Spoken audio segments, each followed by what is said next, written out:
সামনেই শারদোৎসব। এই শারদোৎসবকে সামনে রেখে আমাদের রাজ্যের গরিব মানুষের পাশে দাঁড়ানোর ক্ষুদ্র প্রয়াস আমাদের এই পূর্ব আগরতলা এলাকার বামপন্থী আন্দোলনের বন্ধুরা, প্রগতিশীল মানুষজন এগিয়ে এসছেন এই গরিব মানুষের পাশে দাঁড়ানোর জন্য।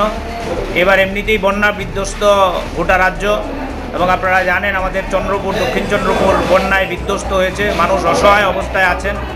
সরকারি তরফে তেমন কোনো সাহায্য নেই, যাও সাহায্য অল্পবিন্দু সরকার থেকে আসছে তা নিয়েও রাজনীতি। সুতরাং আমরা বরাবরই মানুষের পাশে থাকার অঙ্গীকার করেই আমরা আমাদের কাজকর্ম সংগঠিত করি।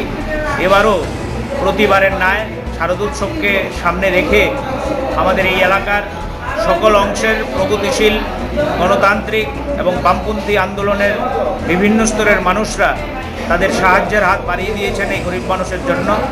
সেই উদ্যোগের অঙ্গ হিসাবেই আজকে প্রায় ৩ শতাধিক মানুষকে আমরা এখানে ক্ষুদ্র এই বস্ত্রদানের উদ্যোগ গ্রহণ করেছি। আপনারা লক্ষ্য করছেন মানুষের মধ্যে ব্যাপক উৎসাহ, আনন্দ। এই মানুষের আনন্দ দেখেই আমাদেরও আনন্দ।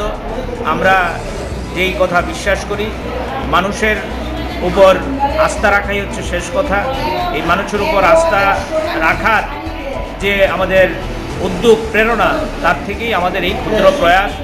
আমরা বিশ্বাসী যে আগামী দিনে আরও বেশি মানুষ এ ধরনের সামাজিক কাজে এগিয়ে আসবেন এবং আরও বেশি মানুষের পাশে আমরা দাঁড়াতে পারব। CRI TV, channel for news and entertainment.